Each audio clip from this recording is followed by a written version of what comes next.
Okay, believe it or not, I have been trying to film this like for the past hour. I literally cannot get past the intro. I don't know what it is. I don't know what's going on. Anyways, hi! How are you guys doing today? Welcome back to my channel. Welcome back to A Black Girl's Guide to Mental Health. As usual, I have my chai. Now, this is a morning chai, so there's no ice left. It's a little bit watery. She's still okay though. And then over here, because word on the street is that I'm filming on a Friday, I have a little Friday drink. We don't have to go into details as to what it is, but let's just say it's a Friday fun drink. So if you're watching this on a Friday or the weekend, or hell, just anytime you feel comfortable, grab a little Friday fun drink, or grab a chai or a water or whatever. I have so many drinks laying around. Whatever you need, grab a drink, grab a snack, and let's chat. Okay, so we've been talking about emotional maturity and just realizing that we have to get some shit organized and together and that we have to change. But what comes with actually going through that change, right? How do we become comfortable with going through this change? Because it's hard. That's why not a lot of people do it, and those who do, you gotta get comfortable with being uncomfortable, because that's how change happens. I think I came to the realization that since I've chosen to go down the path of change, I realized that by the time I'm a year or maybe 2 years down the line, I'm going to be like a different person. And that kind of scared me at first once I realized that. And I even wrote in my journal, once I come out on the other end of this, I will be so different. And how I felt like that this is the end of me, like me as I am now. And that's sad, because on most aspects I like myself sometimes. I think what makes me so uncomfortable with understanding that I'm going to be a better version of myself and be someone with new processes and new ways of doing things, it's just that I've become so comfortable with being this version of myself, and so turning away from that is kind of like, ooh, damn, I'm turning my back on myself. Like, I mean, I wasn't all that bad, I guess, but it's still weird. But because we are aware of it, I mean, we love awareness, right? Because we are aware of it, we can prepare. We can prepare ourselves for these upcoming feelings of discomfort and possibly irritability and annoyance that's going to come with going through the change. Okay, so let's dive into some of the research that I've done on this subject and talk it out and see where we can go from there, okay? So first things first, let's talk about when we are uncomfortable in completing a task or a challenge that we've made for ourselves. So, anecdote, for me, and I don't know if this is the ADHD or my competitive nature, I don't know what it is. But for me, if I am not good at something within like the first 10 to 15 minutes of me doing it, on a good day, some days maybe 5 minutes, I'm like, absolutely not. It makes me so frustrated inside. Like, I get really like wiggly and jerky because like I was like, oh, I can't get it. Because it makes me frustrated and because it makes me uncomfortable, I am more likely to just be like, fuck it, and not go through with what I'm trying to learn, because it just gets so frustrating and I'm just so antsy all the time. And it hadn't always been like this. Like, I remember back in the day, when I was in school, like grade school, I had some perseverance on me. Like, I wouldn't mind trying things a few times, or I would feel okay with knowing that I did my best. But as I got older, I just, if I'm not good at it right then and there, absolutely not, no ma'am. Let's move on to the next. Let's find something that I can do. And as you can imagine, that has barred me from learning a lot of things, and not really things that I'm interested in, because I'm really lucky. Things that are interesting to me, like art and language, those come a little bit easier to me than things like math or science. I'm just one of those, what are those, like left brain, right brain people? I don't know, I hate math. So let's just go from there. But those have always come easier to me, and luckily those are where my interests lie. So I've been able to kind of just flourish down the path that I decided to go down. The path of least resistance, let's say. But in knowing so, it makes me realize I have to get my shit together, because if I want to 3D model and I want to code and do like cool shit, I'm going to have to learn the technical skills necessary in order to do those things. And if only knowing that made it less uncomfortable. But it doesn't. And so now I'm left with the guilty feeling of knowing what I need to do and why it's best for me, but still being uncomfortable and wanting to just like throw my computer across the room. It's fine. Long story short, having that feeling of discomfort and giving way to those feelings of discomfort on your way to trying to complete a task can make you become stagnant in life. So, how we do better goes back to awareness again. It is about being aware of what is happening in your body at that time.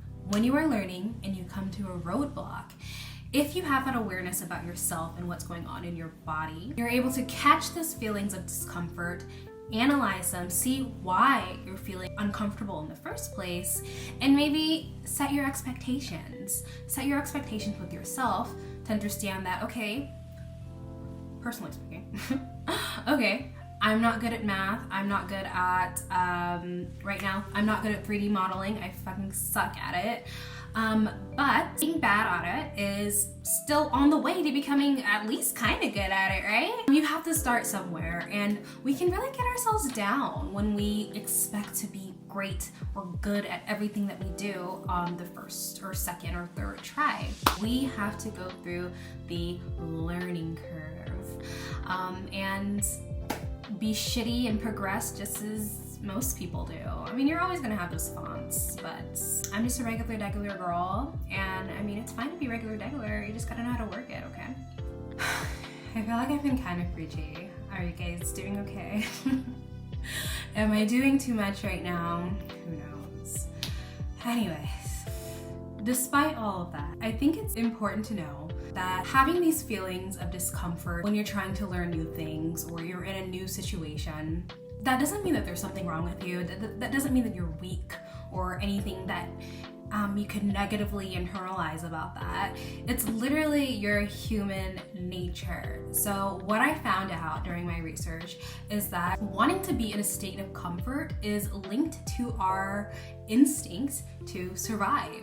So all the way back in the day when we were hunters gatherers among the animals of the world, we were trying to survive out in these streets before there were even streets. You can imagine that wanting to be comfortable was something that was a survival instinct for them, because if they're uncomfortable, that means they're probably getting chased down by like a lion or something, and that's not a great day. Your body wants you to be comfortable, and that's why your mind also wants you to be comfortable too, because it means that you're safe.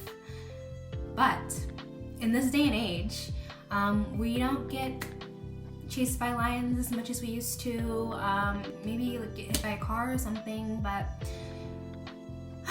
usually it's pretty okay. As long as we go to work and we have some money in our pocket, then we're able to survive to some extent. You know, we're not out here fighting bears on a regular. With that being said, even though it's in our natural instinct to survive, because we're not in that world anymore, we have to be aware of the feeling and understand that it's not good for us right now to feel uncomfortable in learning something new or doing whatever you do that makes you uncomfortable to a certain extent, of course. Because nowadays, if you are not uncomfortable doing things, you're not really living. If you're staying in a state of comfort, say like, I love being in my room, I love lounging in my bed, being on TikTok, I love journaling, I love just listening to music and just being by myself. Like, I'm an only child, so I revel in just being in my own space and just being free. However, if I were to stay in this one room and be comfortable for my whole life, is that really a life when I am physically and mentally able to go out into the world and do things that I'm able to do? No, it's not. I have to be comfortable with my body and my mind being uncomfortable so that I can go to the next level that I want to go to. But the best way that I've heard it described is, just as you yearn for the good, you should also yearn for the bad too, because that means change is happening, or at least change is coming on the horizon. So when we're talking about changing our attitude with running away from the discomfort to turning to the discomfort in order for us to live a better life, we have to kind of strategize on how to tackle that. But in order to tackle those feelings, we have to catch ourselves in moments that we are feeling discomfort and analyze this discomfort and really think about what we want to do in reaction to that. For example, when I'm trying to learn how to use Blender, or I'm trying to learn a new thing on Illustrator or Photoshop, literally this was last night, I was trying to learn a liquid effect on Photoshop and I was getting a little frustrated, per usual, nothing new. But I noticed myself, as soon as something would like tick me off, just even a little bit, I'm like, okay, let me take a break. Let me just hop on my phone. Or my brain would be like, ooh, did I get an email? Like, let me check. Is there another job coming through? Or like, oh my gosh, did my friend text me back? Like literally any excuse that I could think of to get to my phone so that I could go on TikTok and just like numb my brain out for a second. I clocked myself and I'm like, okay, I can't keep doing this. Something's gotta give. Girl, I got so frustrated.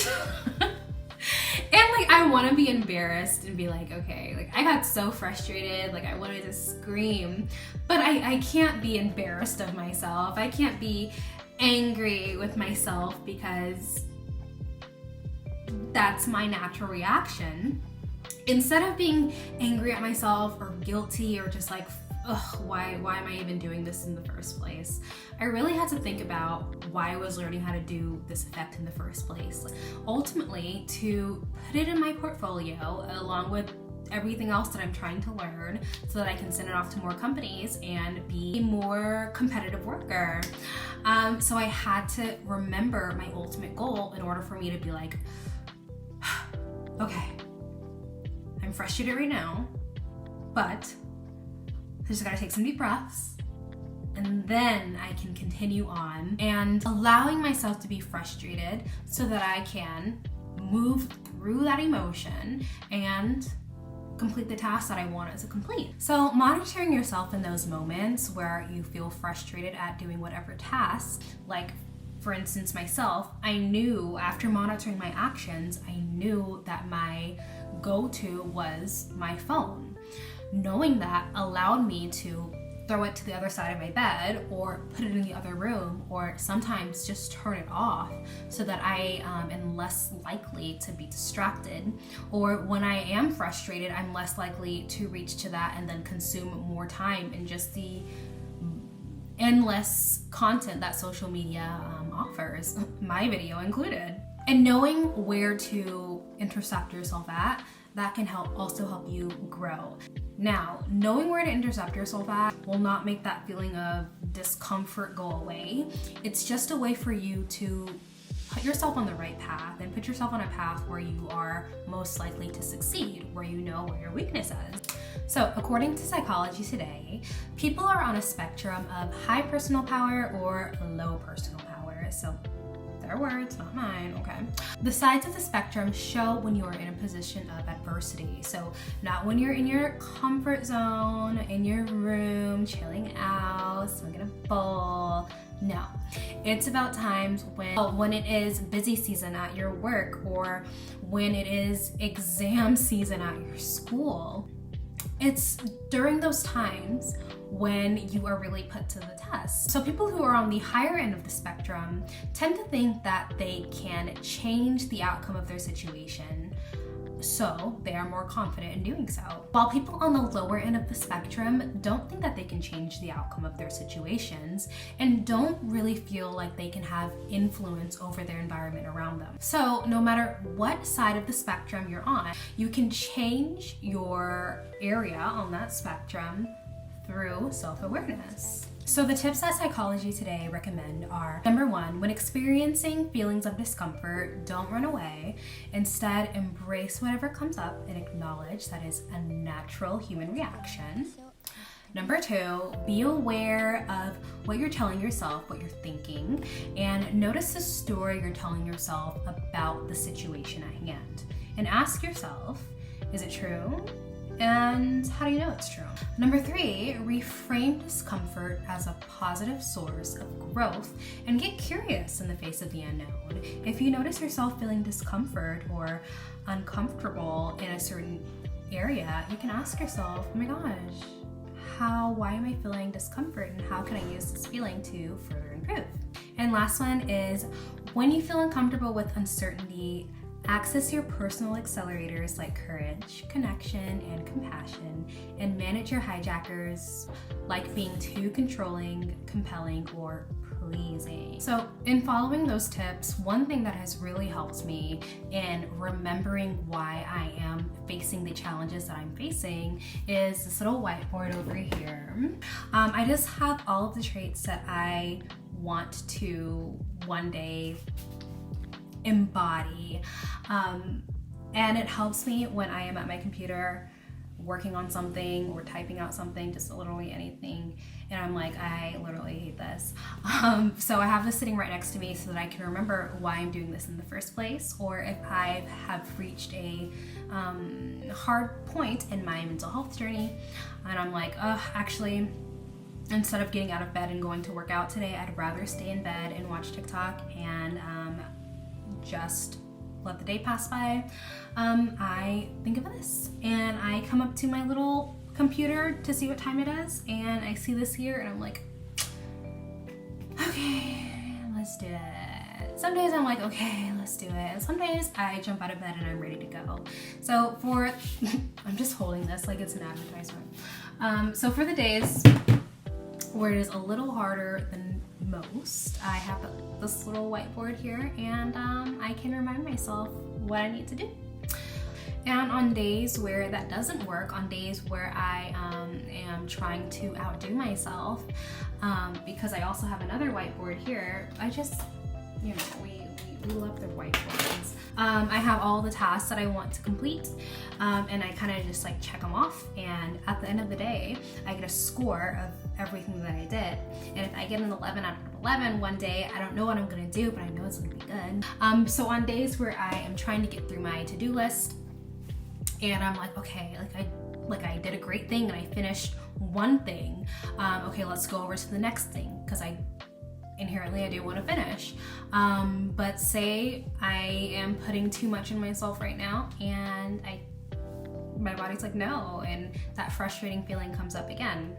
Then I allow myself to pivot. So if I'm working on something on my computer and I'm feeling frustrated after working a while, okay, well, maybe it's time to go read, or maybe it's time to break and go throw a load of laundry in, or take one of my dogs or both of my dogs out for a walk.